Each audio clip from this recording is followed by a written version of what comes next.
Welcome back to Semen Retention. And for all my brothers on Semen Retention, let's start off with a bit of a lyric. When I find myself in times of trouble, Mother Mary comes to me, speaking words of wisdom, let it be. Paul McCartney, The Beatles, let it be. To let it be or not to let it be? Is that even a question? As a retainer, we know the answer. It's let it be. Letting things be is an act of surrendering to the present moment. When we lose our urges, deprive our seminal fluids, we lose the serenity of God's presence. The times of trouble multiply and intensify when we release.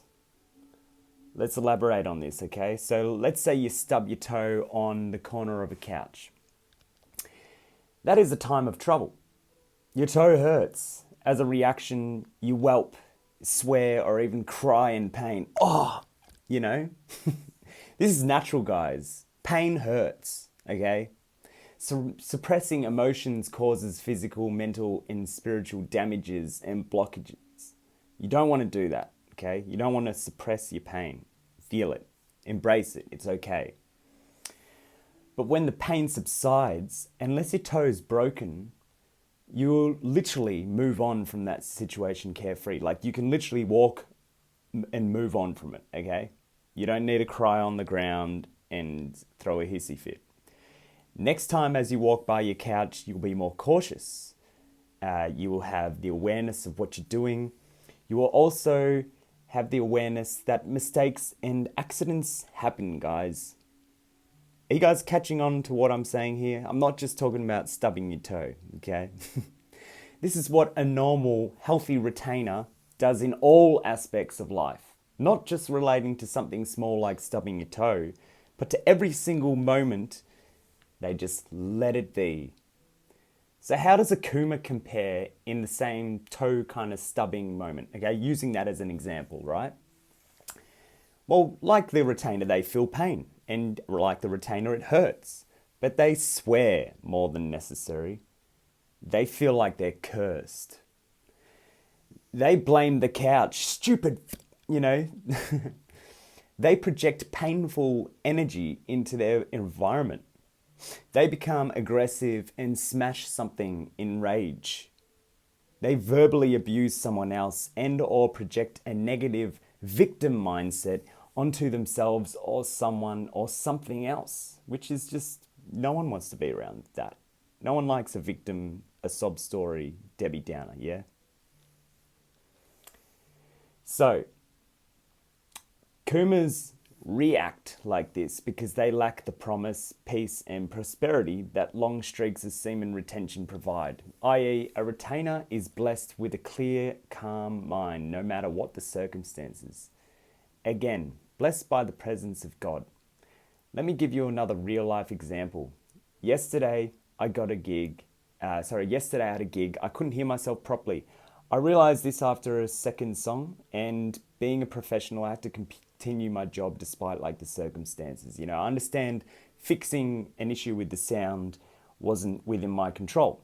Essentially, in the moment, I thought, damn, I can't hear myself. We should have had a proper sound check. Whatever, it's done. I'm in the middle of a song. People are watching. I don't need to draw attention to myself. Let it be. When we finished the set, I said to the engineer to turn my speaker up so I could hear myself better. He does, but then he also complicates it. He begins to add this and that to the sound, despite I only needed one solution, and that was turn the volume up. And this actually led to a disaster. The problem now became multiple problems and weren't fixed until the show were almost over. So we wasted time complicating things. Yeah. See, this is the difference between a kuma and a retainer. A kuma doesn't have peace of mind. A kuma doesn't just be still. They're always frantic. They're always fidgeting, anxious, overcompensating, overconsuming, and as Maynard James Keenan sang and wrote, overthinking, overanalyzing, poison separates the body from the mind. That's Tool, Lateralis. Check out that song. The Kuma looked deep into the issue of the sound, yeah? They have a sense of authority and importance and specialty that overshadows the situation, that overshadows the simple solution, you know? There's nothing more inspiring than simplicity. People respect and resonate with simplicity. Revered complex minds respect simplicity. Complex ideas only reach the masses when they're presented in a simple format. When you try to complicate things, guys, you create more issues. Therefore, let it be. Don't let it be a problem. Don't fall into this mindset trap. This trap can also be a manipulative tool for brainwashing and enslaving the masses. Retainers don't fall for the propagation of problems. I'm going to say that again. Retainers don't fall for the propagation of problems. Propagation is a word you should look up right now. Pause the video, look up propagation. Retainers surrender to the moment. Again, I'm quoting Tool. I love this band. Reaching out to embrace the random. Reaching out to embrace whatever may come. Moments aren't problems that need to be solved. Moments are just a piece of art. Moments are that singular frame that's hung on a wall. It is to be observed, admired, maybe not admired.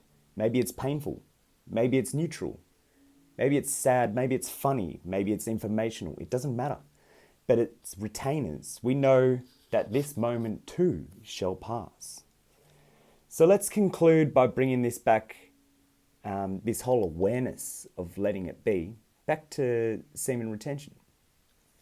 So how can this let it be mindset enhance our SR experience and help us retain long streaks?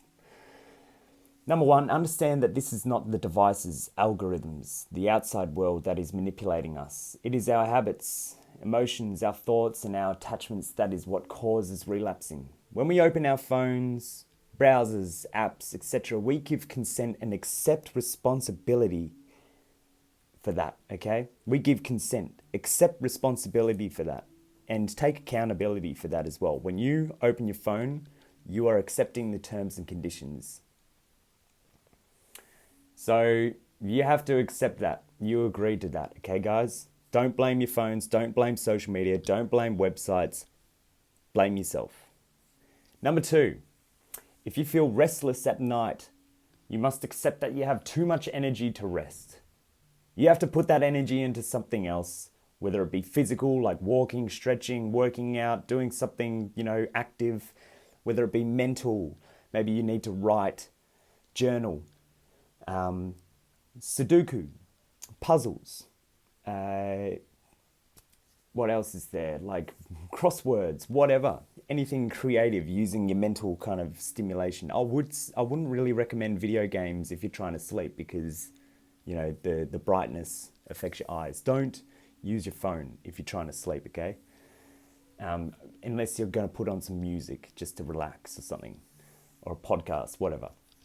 And the other way of using this restless energy at nighttime is to do something spiritual. So that could be meditation, rituals, candle burning, sage, incense, praying, maybe just visualizing chakra balancing, other meditations, binaural audio beats, just kind of, centering your energy onto a focused object, like something you're visualizing or you're looking at, like a candle, or just observing outside. Go outside and look at the stars at night, or whatever kind of celestial things you can see within the sky at nighttime helps a lot.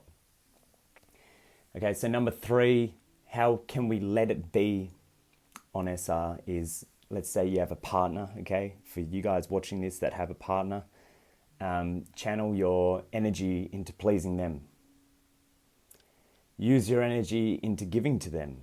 Hold on to your own, but remember, this is yours. You're wanting to cultivate this energy, so keep it to yourself. Learn how to connect on a higher dimension and feel each other's aura and eternal being. Yeah, like it doesn't have to be super physical and hot, so to speak. That's not saying that you shouldn't ever do that, but it's just like if you're wanting to use SR to achieve some greater purposes, you're gonna have to figure something out if you're in a long-term relationship. And trust me, guys, I don't think it really works out well unless the girl is awakened. So that's a dime in a dozen. Anyway, this is a short video. I wanted to make it punchy. I wrote out this whole video before. I've been writing it for longer than I've been recording this video, but you know, letting it be is a really important thing. I just don't like this energy of people complicating things, dragging things on. Even this video being a short video, 10 minutes. Lately I've been making some 20-minute videos. It's a short video. I'm going to let it be. You've been watching Semen Retention. Catch you next time.